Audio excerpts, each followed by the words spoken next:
Qué bueno verlos esta mañana, que Dios les bendiga a todos.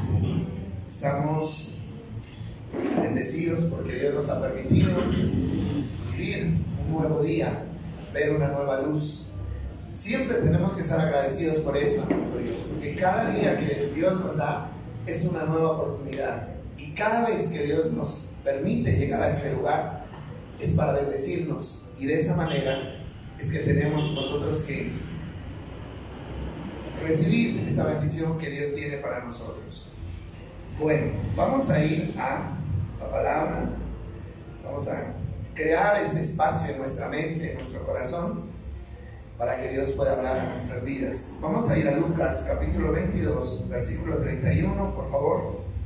Lucas capítulo 22, versículo 31.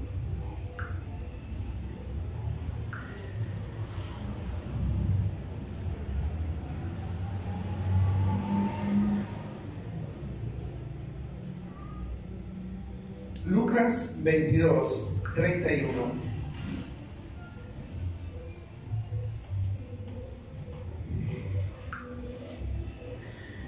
Bueno, aquí encontramos un pasaje muy conocido, pero esta mañana queremos tomarlo para retomar el tema que habíamos dejado hace 15 días, creo, acerca de la importancia de la fe. Recuerden que estamos hablando de la importancia de la fe. Y hoy vamos a mirar a ver qué Dios puede enseñarnos a través de esta experiencia de Simón o Pedro. Dice así: Simón, Simón, Satanás ha pedido zarandear a cada uno de ustedes como si fueran trigo. Pero yo he rogado en oración por ti, Simón, para que tu fe no falle. De modo que cuando te arrepientas y vuelvas a mí, fortalezcas a tus hermanos. Bueno, es interesante el pasaje. Y esta historia nuevamente resalta el valor de la fe. Y es lo que nosotros necesitamos entender, necesitamos asimilar el valor de la verdadera fe. Dice Santiago que la fe es más valiosa que el oro refinado. Nosotros ya lo habíamos hablado. Estuvimos mirando el caso de Job. No sé si ustedes lo recuerdan. Job, cómo fue tentado, cómo fue probado de la manera más difícil que un ser humano puede experimentar. Pero salió triunfante, ¿cierto? También conocemos el caso de Jesús cuando fue tentado en el desierto, cuando fue tentado en el monte de Getsemaní, cuando se aproximaba la hora de su muerte, y también fue victorioso. Pero hay una diferencia entre Pedro, Simón Pedro, y entre Job y Jesús. ¿Y cuál es la diferencia? La diferencia es que Pedro falló. Pedro falló, mientras que Job no falló. Jesús tampoco, y de pronto habrán otros que no fallaron. Pero Pedro falló, traicionó a Jesús. Dice la historia que lo negó 3 veces. Miremos la historia. Está en Mateo 26, 69. Quiero que lo confirmemos, aunque ustedes lo saben, pero si lo leemos va a tener más impacto en nuestra vida. Mateo 26, 69.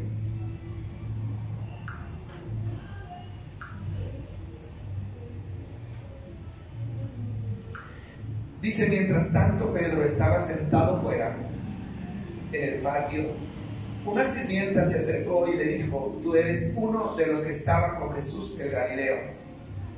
Pero Pedro lo negó frente a todos. No sé de qué me hablas, le dijo. Más tarde, cerca de la puerta, lo vio otra sirvienta, quien le dijo a los que estaban por ahí: este hombre estaba con Jesús de Nazaret.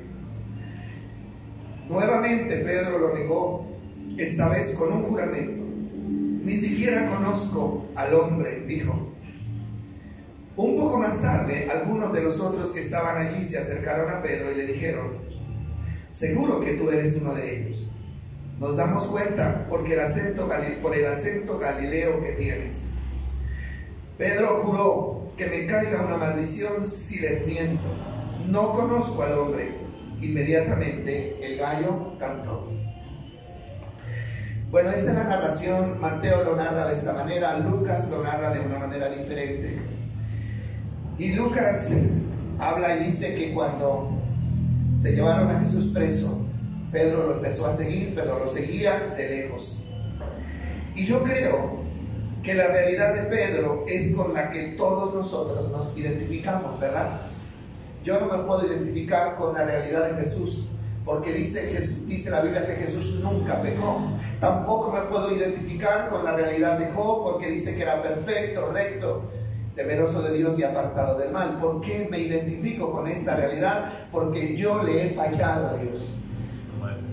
Porque le he fallado y porque todos nosotros en algún momento le hemos fallado a Dios, ¿cierto? No sé usted si se identifica con este hombre, pero le hemos fallado a Dios. Entonces, miraremos qué fue lo que hizo que Pedro le fallara a Dios. Porque se trata de aprender para no seguir repitiendo la misma historia, sino para poder corregir nuestra conducta y ser agradables delante de Dios. ¿Qué hizo que Pedro le fallara a Dios? Pues algo sencillo. Miramos que Pedro tuvo miedo, ¿sí? Si usted mira la historia, Pedro tuvo miedo. ¿Miedo de qué? Miedo de que le pasara lo mismo que le iba a pasar a Jesús. Miedo de que lo matara. Sintió temor al dolor, al sufrimiento que él sabía que le podía suceder. Pero también hubo en él incredulidad. Ahora, el temor es el resultado de la incredulidad. La duda es lo que hace que las personas tengan miedo, que frenemos, que dejemos de avanzar. Y también Pedro fue un hombre débil. ¿Por qué fue débil? Porque era un hombre que en ese momento aún estaba luchando en sus propias fuerzas. ¿Lo recuerdan? Los discípulos fueron personas que le fallaron muchas veces al Señor, muchas veces. Pero hasta cierto momento le fallaron. ¿Por qué? Porque dice la palabra que después de que el Espíritu Santo vino sobre ellos en el día de Pentecostés, la condición de ellos cambió. Y ese Pedro que le falló a Dios, que lo negó con juramento, que reclamó una maldición si estaba mintiendo, y él sabía que estaba mintiendo. Ese mismo Pedro cobarde, que no pudo sostener la verdad delante de personas que, digamos, no tenían ninguna influencia. Ese Pedro más adelante se llena de valor y enfrenta a los más grandes. Nosotros lo sabemos, pero tuvo que pasar algo en la vida de Pedro. La cobardía, ¿no? Se puede traducir o convertir en valentía, pero esa no es decisión de nosotros como seres humanos. Esa es la obra del Espíritu Santo en la vida de cada uno de nosotros. Nosotros los viernes estamos estudiando, ahora comenzamos a estudiar el tema sobre el Espíritu Santo. Y es tan bonito estudiar sobre el Espíritu Santo, ¿sí? Porque es definitivo en la vida de cada uno de nosotros. Entonces, él tuvo miedo. Y lo que les decía, que Lucas narra, que cuando lo prendieron, él comenzó a seguir de lejos. No sé a qué distancia lo seguía, tal vez hacia donde lo podía mirar, lo seguía, pero nunca estuvo al lado de Jesús. ¿Por qué? Porque se llenó de miedo. Recordemos que Jesús le había dicho a los discípulos que a él lo iban a matar. No hacía mucho tiempo que les había dicho de qué manera iba a morir, y Pedro le prometió que iría con él hasta la muerte. ¿Lo recuerdan? Eso está en el 22:33. Miremoslo allí. Lucas 22:33. Él le dice, le hace una promesa. Pedro dijo: Señor, dispuesto estoy a ir a prisión contigo, y aún a morir, que le dice, contigo. Unas horas antes de eso, él le había prometido ir con él a la muerte. Pero ¿qué pasó? Es la pregunta. ¿Dónde quedó el deseo? ¿Dónde quedó esa decisión que muestra Pedro? Mire, una cosa es hacer promesas cuando estamos bien, cuando estamos seguros, y otra cosa es cumplir esas promesas cuando estamos frente a la realidad del peligro, Y eso fue lo que le pasó a Pedro. A veces hacemos promesas ligeras, ¿cierto? Cuando todo está bien. Este cambio de año, cambio de calendario, la gente hace muchas promesas, ¿cierto? Hace propósitos. Le voy a ser fiel a Dios, voy a agradar a Dios, voy a obedecer a Dios. Y eso está bien, hacerle promesas al Señor. Pero la Biblia dice: tengan cuidado de no hacer promesas que no puedan cumplir, porque esa es una actitud de gente ignorante. El que haga promesas tiene que hacer que las cumpla, tiene que cumplirlas, ¿sí? Pero ¿cómo cumplir una promesa cuando realmente las circunstancias son adversas, cuando está en riesgo la vida, ¿sí? Entonces, ya lo dijimos antes, eso no se hace solo. Esa fuerza, ese poder es el poder de Dios a través del Espíritu Santo en nuestras vidas. Entonces Él hace esa promesa, pero luego se olvida de la promesa que hizo. Estando frente al peligro, cuando el ambiente cambia, cuando las cosas se tornan difíciles, Él se olvidó. Solamente no quedó delante de Él la realidad de la muerte, la realidad del peligro, ¿sí? Y Él, me lo imagino yo, mirando a su alrededor y mirando a todos lados a ver quién lo iba a relacionar con Jesús. Y él iba a correr esa misma suerte. Por eso él niega 1, 2 y 3 veces. ¿Pero por qué? Jesús, además de decirles que iba a morir, también les dijo que iba a resucitar, ¿cierto? Eso lo había venido diciendo, ¿no? Muchas veces. Entonces Pedro debió haber recordado esa realidad también. Debió haber recordado que Jesús le dijo que iba a morir, pero que también iba a resucitar. Pero solamente se quedó viendo la realidad de la muerte, mas no pudo visualizar la realidad de la resurrección. Y eso lo llenó de pánico. Y esa es una lección para nosotros. Siempre que hay un peligro a nuestro alrededor, siempre que hay algo negativo a nuestro alrededor, también hay una promesa de parte de Dios que nos dice que vamos a salir de eso, que hay un camino abierto para escapar.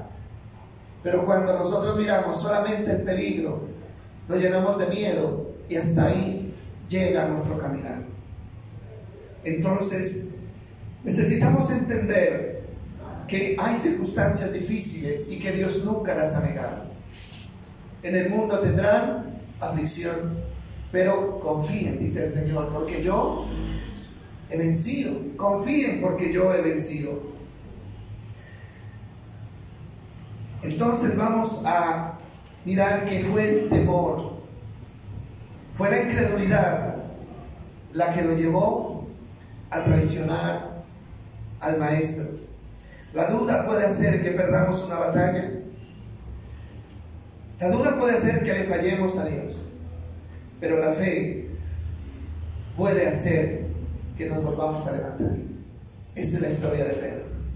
Son dos cosas, dos acontecimientos que marcaron la vida de Pedro. 1, la traición por la duda. Y 2, fue levantado y restaurado porque creyó, porque en él siempre hubo fe. Jesús le hizo a Pedro una promesa cuando le advirtió sobre la traición. ¿Cuál fue esa promesa? ¿Lo recuerdan? Yo oraré para que tu fe, le dice, no falte. Eso está en el 31 y 32. Mire, me gusta esta palabra. Hagamos énfasis en esto. El 32 dice: pero yo he rogado en oración por ti, Simón, para que tu fe no falle, de modo que cuando te arrepientas y vuelvas a mí, fortalezcas a tus hermanos. Algo muy bonito. Jesús sabía que Pedro le iba a fallar, pero también sabía que se iba a levantar. Este es un mensaje para nosotros, que estamos en riesgo de fallarle a Dios, pero que por la misericordia de Dios no nos vamos a quedar perdidos ni caídos, sino que nos vamos a levantar. Con esto entendemos que el problema no es fallarle a Dios. El problema es perder la fe. ¿Se da cuenta usted de eso? ¿En qué hace énfasis el mundo hoy sin entender estas realidades? El mundo cristiano. El énfasis en el mundo es: no le vaya a fallar a Dios, no le puede fallar a Dios. Y si a alguien le falla a Dios, entonces se le condena. Y muchas veces se le condena sin esperanza, ¿sí? Pero ese es el juicio del hombre, el juicio del ser humano. Pero aquí nosotros entendemos que el problema no es fallarle a Dios. Lo que Dios ve como un problema es que alguien pierda la fe. ¿Sabe por qué? Cuando le fallamos a Dios, eso se soluciona con el arrepentimiento. Hay solución con el arrepentimiento. Pero cuando se pierde la fe no hay esperanza, mis amados. No hay esperanza. Nada se puede hacer sin fe. Cuando la fe se pierde, todo se derrumba y ni Dios puede hacer algo. Ni siquiera Dios puede hacer algo por nosotros. ¿Por qué? Porque hemos aprendido que el único obstáculo que tiene Dios para llegar al mundo es la incredulidad. Cuando hay incredulidad, la incredulidad anula el poder de Dios hacia nuestras vidas. Entonces, mientras sigamos creyendo, hay esperanza. Siempre habrá esperanza. ¿Por qué Jesús no ora para que Pedro no falle? ¿Hubiera podido orar? ¿Qué dicen ustedes? Hubiera sido mejor, ¿verdad? Se le hubiera evitado el dolor a Pedro, se hubiera evitado este antecedente negativo en la vida de uno de los seguidores de Jesús. Pero Jesús no ora para que Pedro no falle, sino para que no deje de creer. ¿Y usted cree que Él hace eso por nosotros hoy? ¿Qué dicen ustedes? Claro que sí. Él es nuestro abogado. ¿Y qué hace como abogado frente al Padre? Interceder por nosotros. ¿Para qué? Para que mantengamos firmes en nuestra fe y nuestra esperanza. Yo le agradezco a Dios por cada uno de ustedes, de verdad. Cuando yo los veo llegar a la iglesia, cuando los veo luchando, yo le agradezco a Dios. ¿Por qué? Porque eso es lo que hace un hijo de Dios, lucha. Solo Dios sabe cuáles son las luchas que ustedes han sostenido en sus vidas personales, en sus vidas íntimas. Solo Dios lo sabe, de dónde vienen, de cuántos golpes se han levantado. Solo Dios lo sabe. Yo no lo sé. Estos tiempos difíciles, ¿no es cierto? Tiempos donde el mundo ataca, donde el pecado trata de absorber a las personas. Sí, y tal vez muchos de nosotros le fallamos a Dios. Pero saben que estamos aquí, gloria al Señor. Estamos aquí. Y el hecho de que usted esté aquí significa que le sigue creyendo a Dios, ¿sí o no? Y si le sigue creyendo a Dios, de donde sea Dios nos va a levantar. De donde sea Dios nos va a levantar. Entonces, la fe es lo que más necesitamos. Dice la palabra que sin fe, que dice, es imposible agradar a Dios. Pero cuando hay fe, nos vamos a levantar.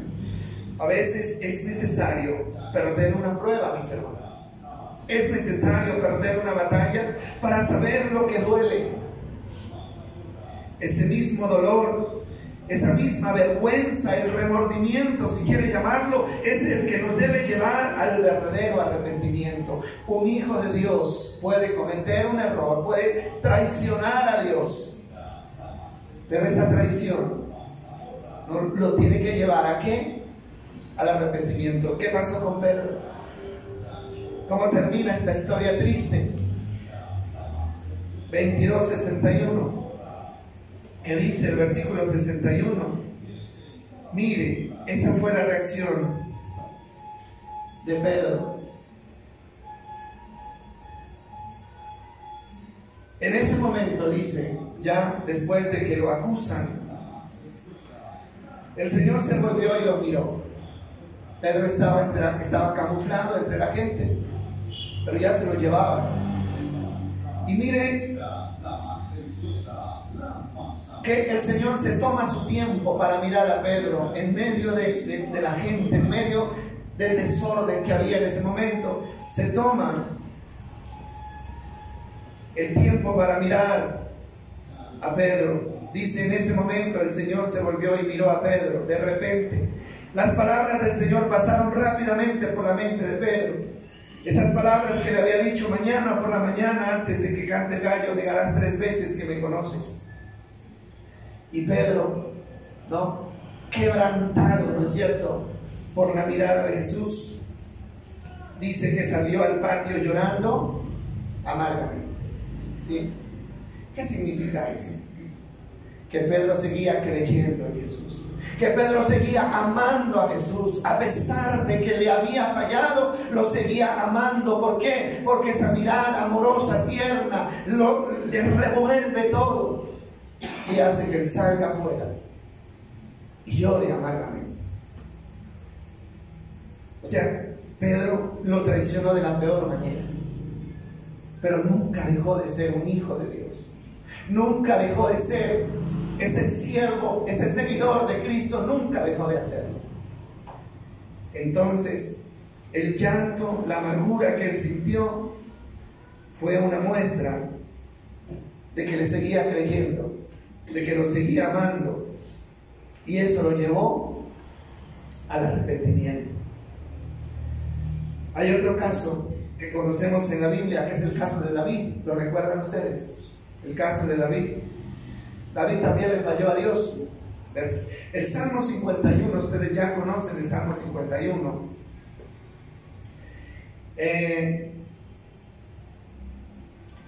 Y en este Salmo, David reconoce su pecado. Habla de un pecado en particular, que fue el pecado que él cometió con Betsabé, ¿no? Está hablando ahí hay algo pequeño, unas letras pequeñas debajo del título que dice Salmo de David, ¿no?, después de que cometió el pecado con Betsabé. El versículo 11 al 13 de este Salmo, en su oración de arrepentimiento, David expresa estas palabras y le dice al Señor: no me expulses de tu presencia y no me quites tu Espíritu Santo.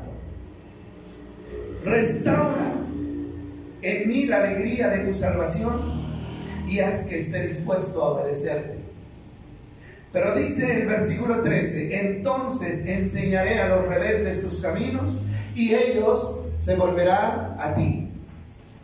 Es bonito esta expresión. Mire, el Salmo 51, que es el salmo en el que David expresa su arrepentimiento, es una oración, ¿no?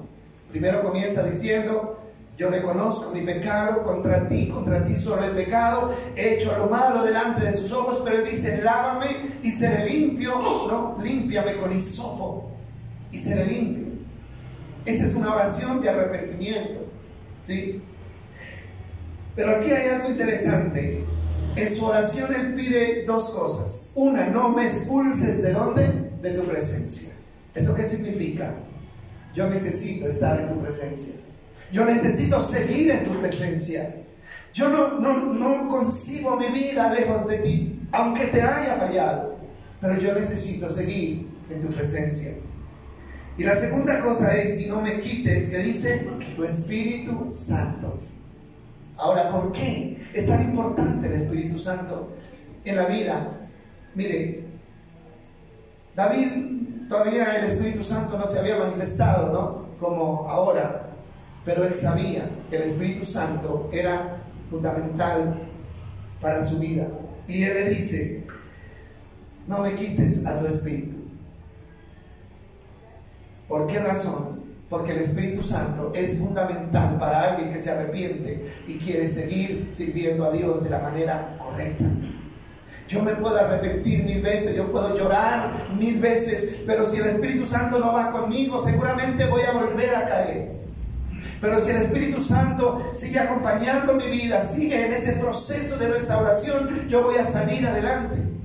Por eso, para David es tan importante que el Espíritu Santo esté ahí. Y él dice, no me lo quites, porque si me quitas al Espíritu Santo, me quitarías la fuerza que necesito para serte fiel y para no fallarte más. Pero el versículo 13 es importante también. Y miren lo que dice: entonces enseñaré a los rebeldes tus caminos y ellos se convertirán a ti. ¿Qué le dijo Jesús a Pedro cuando le promete orar por él? Le dice, yo voy a orar por ti para que tu fe no falle, y cuando te levantes, ¿qué le dijo? Confirmarás, animarás, restaurarás a tus compañeros. ¿Qué le está diciendo ahí? Después de esa experiencia que vas a vivir, vas a quedar listo. ¿Para qué? Para ayudar a otros también. Por eso yo les decía, a veces es necesario perder una prueba. ¿Para qué? Uno, para saber lo que duele. Porque alguien que ama a Dios, alguien que ama de verdad a Dios, no permanecerá indiferente después de haber ofendido a Dios. No puede permanecer indiferente. Esa realidad de haber ofendido a Dios tiene que perseguirlo, tiene que quitarle el sueño hasta que vaya y le pida perdón a Dios. Y eso es una muestra de ¿qué? De que seguimos amando a nuestro Dios, porque a uno no le importa si ofende a alguien que no ama, pero cuando uno ofende a alguien a quien ama, no puede estar tranquilo. No puede, jamás podrá estar tranquilo. Y esa fue la experiencia de Pedro. Ofendió a quien amaba. La experiencia de David, ofendió a quien amaba, y esa realidad no les permitió estar tranquilos hasta que fueron y que se arrepintieron, pidieron perdón y fueron restaurados. Entonces, mis amados, yo creo que estas experiencias nos pueden servir. Dice, entonces enseñaré a los rebeldes tus caminos y ellos se volverán a ti. ¿Eso qué significa? Entonces significa, después de esta experiencia, después de haber vivido este proceso de caída y de restauración, entonces yo podré enseñar a otros, podré ayudar a otros rebeldes para que se vuelvan a ti. Y eso es lo que necesitamos. Hoy no necesitamos más gente levantando juicio y condenando a los demás, porque eso sí sobra, ¿verdad? Sobra gente que condene, que levante juicios, ¿sí? Que juzgue sin tener derecho. Pero esto no es lo que se necesita. Lo que se necesita es gente que haya vivido la experiencia de lo que duele ofender a Dios y que pueda con misericordia ayudar a levantar a otros que también están caídos. ¿No les parece? Eso es lo que necesitamos hoy. Y luego en el Salmo 32, él repite, Salmo 32, que es la misma experiencia, ¿no? El Salmo 32 y el Salmo 51 hacen parte de la misma experiencia. Mire lo que dice este Salmo, el 32, 5 y 6. Bueno, en el Salmo 32, David describe la condición de una persona que ha ofendido a Dios, pero que lo sigue amando. Mire, me gustaría que leyéramos este salmo completo, desde el 1, por favor. Él comienza diciendo, porque comienza así porque es una historia ya superada. Dice, oh, qué alegría para aquellos a quienes se les perdona la desobediencia y a quienes se les cubre su pecado. ¿Qué está diciendo acá? Cuando una persona ama a Dios, ha ofendido a Dios, pero recibe el perdón de Dios, eso es un motivo ¿de qué? De alegría. Eso tiene que alegrarnos más que cualquier otra cosa. Dice el 2, sí, qué alegría para aquellos a quienes el Señor les borró la culpa de su cuenta, los que llevaban una vida de total transparencia. Los que llevan una vida de total transparencia. ¿Por qué? ¿Porque no han pecado? No, porque pecaron y se arrepintieron. Mientras me negué, ya habla de su experiencia personal, mientras me negué a confesar mi pecado, mi cuerpo se consumió, gemía todo el día. Día y noche tu mano de disciplina pesaba sobre mí, mi fuerza se evaporó como agua al calor del verano. Bueno, esa es la condición en la que él estaba, ¿sí? ¿Eso es bueno o es malo? ¿Qué dicen ustedes? ¿Llegar a eso es bueno o es malo? Para mí es bueno. ¿Sabe por qué es bueno? Porque es la muestra de que realmente somos hijos de Dios. Porque es la muestra de que aún seguimos creyendo en Dios. Porque es la prueba de que amamos a Dios.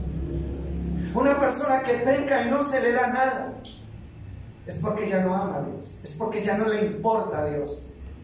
Pero una persona que peca y siente culpa y sufre y siente dolor y pierde el sueño, es porque realmente tiene una relación con Dios.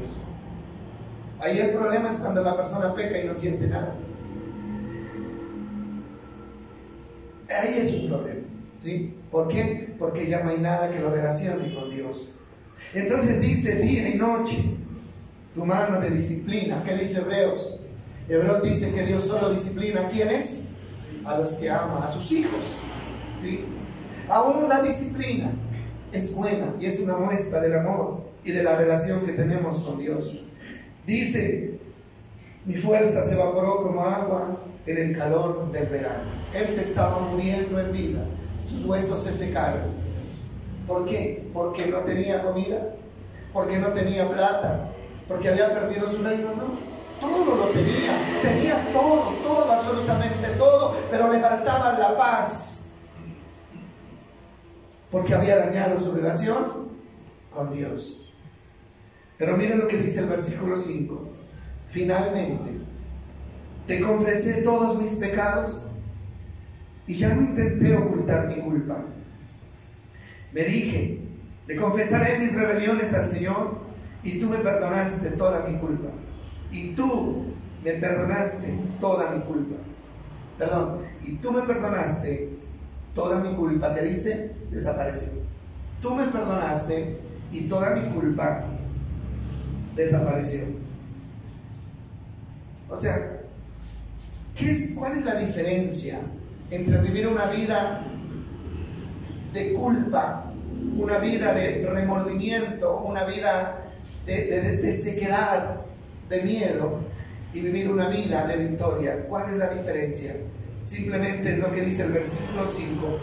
Finalmente te confesé todos mis pecados y no intenté ocultar mi culpa. Esa es la diferencia. ¿Qué es lo que trae salud? ¿Qué es lo que trae paz? ¿Qué es lo que trae realmente fuerzas? Es el hecho de confesar y sentir que Dios nos ha perdonado. Recuerden que el pecado, el perdón por el pecado y la culpa son dos cosas diferentes, ¿cierto? O sea, la culpa es el sentimiento, ¿no?, que hay ahí por el hecho de haber ofendido a Dios. Y cuando Dios perdona el pecado, también tiene que quitarse la culpa, ¿sí? Y eso tenemos que tratar de aplicarlo a nuestras vidas. Hay gente que pide perdón, pero que sigue culpándose de su pecado. Pero eso ya no es problema de Dios. O sea, la palabra dice que si confesamos nuestros pecados, Él perdona nuestros pecados. Él es fiel y justo para perdonar nuestros pecados. Dios lo perdona y usted tiene que recibir el perdón. Y cuando usted recibe el perdón, entonces la culpa tiene que irse de su vida. Porque si la culpa se queda, es porque usted no ha recibido el perdón. No porque Dios no se lo quiera dar, sino porque usted no cree en la misericordia de Dios para perdonar. Pero usted tiene que recibir el perdón. Siempre recuerdo cuando hablo de esto, la experiencia de Isaías, ¿no? Cuando vio a Dios sentado en el trono alto y sublime, ¿recuerdan ustedes? Isaías capítulo 6, ¿sí? Y dice, cuando yo vi al Señor en esas condiciones, dice, yo dije, ay de mí que soy hombre muerto, porque he visto al Dios Rey de los ejércitos. ¿Y por qué lo di? ¿Por qué? Porque él era un hombre que era inmundo de labios, dice, ¿no? Siendo yo un hombre inmundo de labios, mis ojos han visto a Dios de los ejércitos. Entonces él se sentía, ¿qué? Culpable, al punto de que dijo, ya estoy muerto. ya no hay remedio, me voy a morir. Pero él dice, y Dios hizo que uno de esos serafines tomara unos carbones encendidos del altar con una tenaza y se los acercó a la boca y le dijo: Isaías, esto tocó tus labios, es quitada tu culpa y limpio tu pecado. ¿Lo recuerdan ustedes? Así se lo digo. Es quitada tu culpa y limpio tu pecado. Cuando Dios lo hace bien. Pero nosotros tenemos que creer en eso. Hermano, el enemigo es nuestro acusador, dice la Biblia, ¿cierto? Él nos acusa día y noche. Y cuando usted comete una falla y le pide perdón a Dios, usted tiene que recibir ese perdón, pero el enemigo se va a levantar y va a insinuarle cosas y le va a decir: Dios no te ha perdonado, tú no eres merecedor del perdón, tienes que seguir sufriendo. Pero lo que usted debe sufrir por su pecado, recuerde que Cristo fue quien lo sufrió en la cruz del Calvario. Amén. Él lo sufrió. Y el precio de nuestra paz fue sobre él. La paz de sentir que Dios nos ha perdonado. Entonces, la decisión de David finalmente fue confesar, abrir su corazón a Dios, reconocer su pecado. Y dice el versículo 6, cuando ya dice que fue perdonado su pecado, quitada su culpa, dice el 6, por tanto,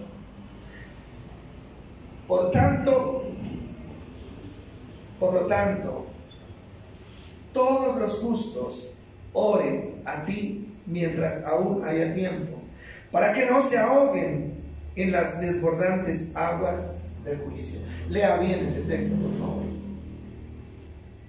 Por lo tanto, por cuanto Él puede perdonar el pecado y quitar la culpa y restaurar lo que el enemigo ha dañado, por eso que todos los justos oren a ti mientras aún haya tiempo, para que no se ahoguen en las desbordantes aguas del juicio. ¿A quién le está hablando ahí? ¿A los incrédulos? ¿A los del mundo? No. ¿Le está hablando a quiénes? A los justos. ¿Y es que acaso los justos también pecan? ¿Qué dicen ustedes? ¿Los justos también pecan? 7 veces cae el justo, pero 7 veces se levanta. Hermano, el justo puede caer 7 veces, pero se tiene que levantar 8 veces, ¿sí? Porque es justo. Eso lo hace justo. El que no es justo cae una vez, pero nunca se vuelve a levantar. Pero los justos se levantan, siempre se levantan, siempre se levantarán.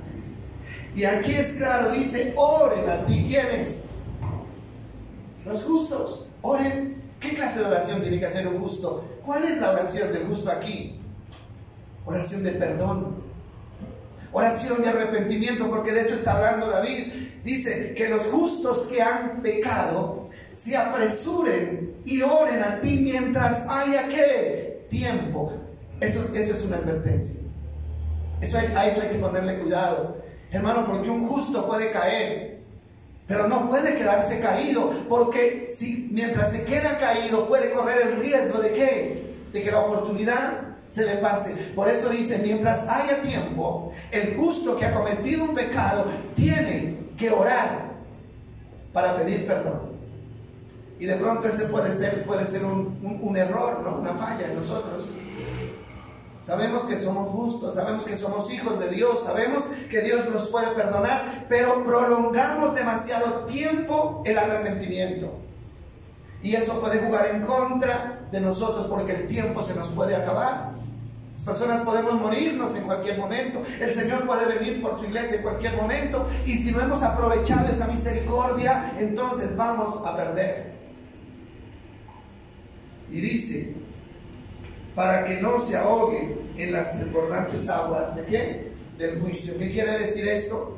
Para que no terminen así como David estaba, ¿no? En depresión, en agonía. Imagino que el juicio de los demás estaba sobre él, pero lo más fuerte era su propio juicio, ¿no? Lo que él sabía de sí mismo. Y eso lo estaba consumiendo. ¿Qué le parece a usted esto, hermano? A mí me parece que eso tenemos que entenderlo muy bien.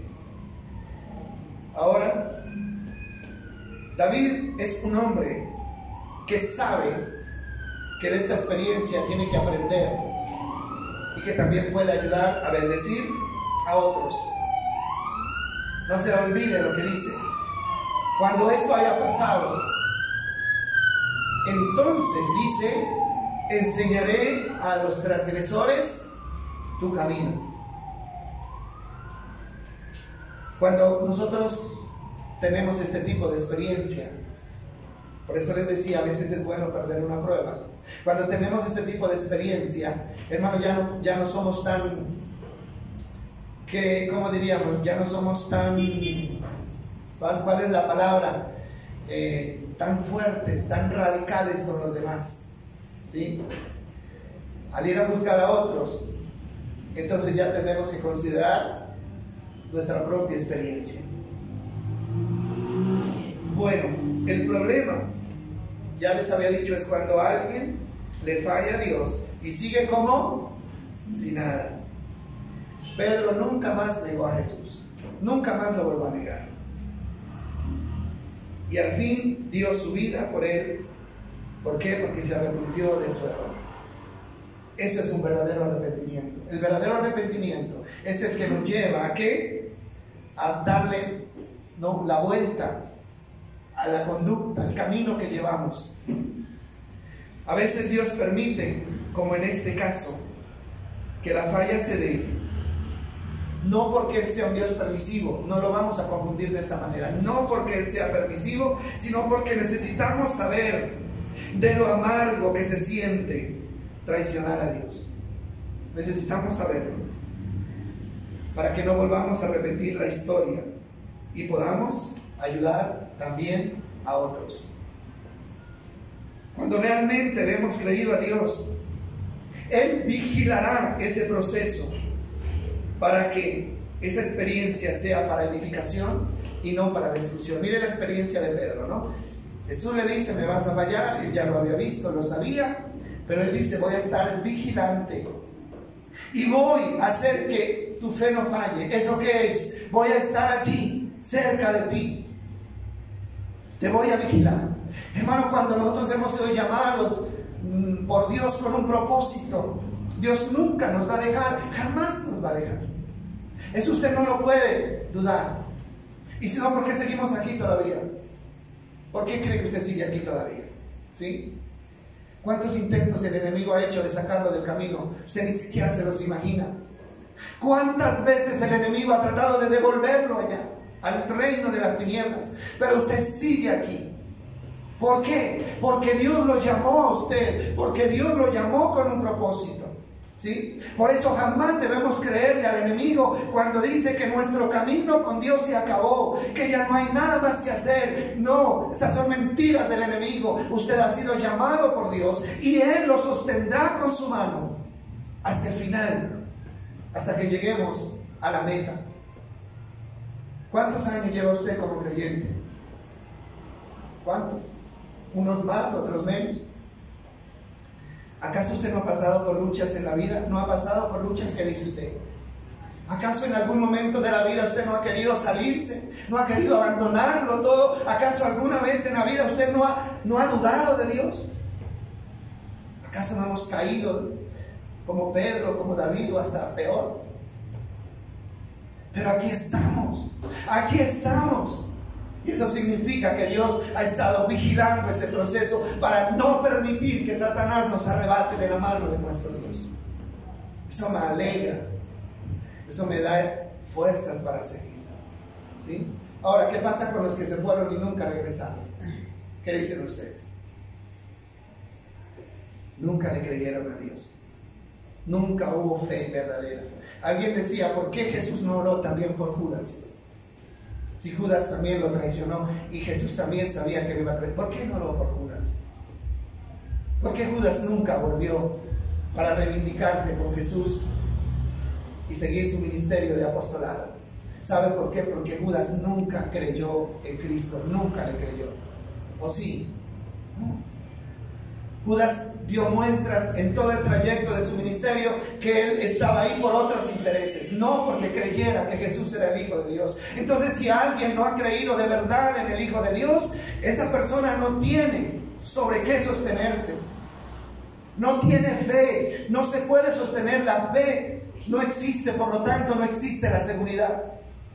Pero cuando una persona le ha creído verdaderamente a Cristo, mis amados, puede pasar por los sacudones más fuertes, por la zaranda más fuerte, pero esa persona nunca abandonará a su Dios, nunca lo abandonará, siempre se levantará, siempre se levantará.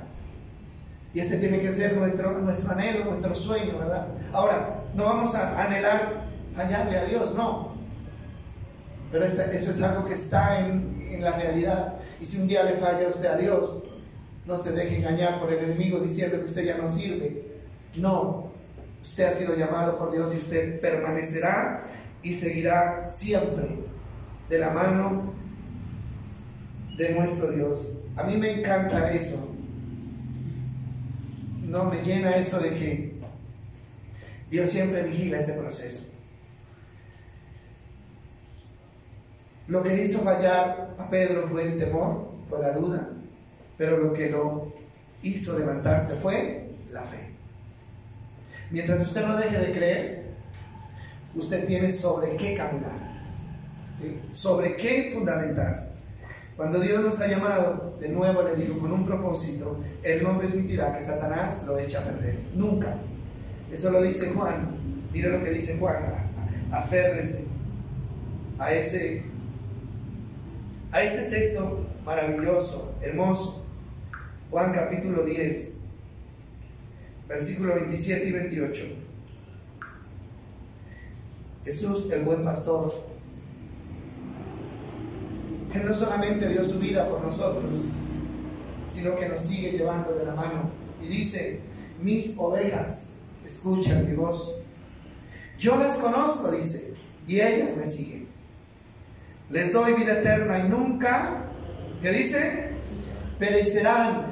Pero mire cómo finaliza. Y nadie, ¿qué dice? Me las puede quitar. Nadie me las puede quitar. Después de que el sello de propiedad esté en su corazón, nadie podrá arrebatarlo de la mano de Dios. Nadie. A menos que usted se lo permita, claro. La Reina Valera dice: nadie las arrebatará de mi mano. Usted se cree una oveja del Señor. ¿Usted cree que es una oveja del Señor? Amén. Listo, entonces usted está seguro en las manos de Dios. Está seguro. La zaranda siempre saca dos cosas. No, la zaranda no solamente saca lo bueno, sino que también saca lo malo, ¿cierto? ¿Para qué existen las zarandas? Zarandeamos el café, sale lo bueno, pero también sale lo malo. Hermano, pero aún lo malo sirve, ¿sí o no? Ustedes botan lo que sale aparte, no se lo botan. Eso es lo que nos tomamos nosotros en el desayuno. ¿Sí? Igual, mire, lo que salió de allí, de Pedro, que fue malo, no malo, sirvió ¿para qué? Para que él pudiera ayudar a otros. ¿Sí? Entonces, si hemos caído, si tenemos algún problema, no podemos quedarnos ahí. No podemos quedarnos. Tenemos que arrepentirnos, experimentar el perdón de Dios, eliminar la culpa para poder ir a otros y decirles: levántense porque yo me levanté. ¿Sí? No se quede ahí porque yo no me quedé ahí. Por nuestros hijos, mis hermanos, por nuestros hijos. A veces nosotros dejamos de creer por nuestros hijos, ¿verdad? Qué duro que es, ¿no? Porque los quisiéramos ver en los caminos del Señor y a veces es como que el enemigo dice: ya no hay esperanza. Porque están así, porque están de esta manera. Pero mis amados, nosotros también estuvimos así. Y Dios nos levantó, así que no deje de creerle a Dios. No deje de creerle a Dios. Y en la medida en que pueda, con sus hijos, con su familia, hermano, no ser tan drástico, no ser tan, ¿cómo podríamos decir? No convertirse en juez con sus hijos, sino convertirse en un guía, ¿no? Que comprende, que entiende. ¿Por qué? porque usted también estuvo en esa misma situación y Dios lo ayudó a levantarse. ¿Sí? Los que miraron a Pedro negar a Jesús, ¿qué pensarían de él? Le embarró y de esta no se levanta. ¿Por qué? Porque estuvo fea la embarrada, no se levanta. Hermano, pero se levantó. Y sabe que Pedro se convierte en uno de los apóstoles más importantes en el ministerio de la iglesia primitiva. Uno de los grandes apóstoles. ¿Y sabe cómo terminó Pedro? Pedro terminó dando la vida por su maestro. ¿Sí?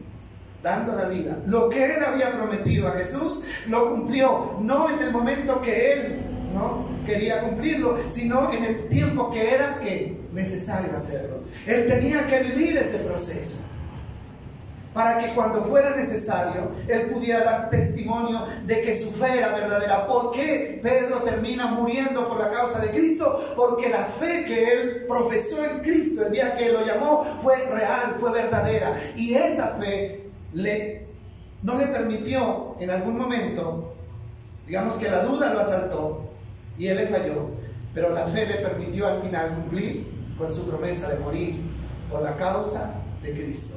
¿Sí? Hermano, lo que pase en el camino son sucesos que pueden sacudirnos como la zaranda.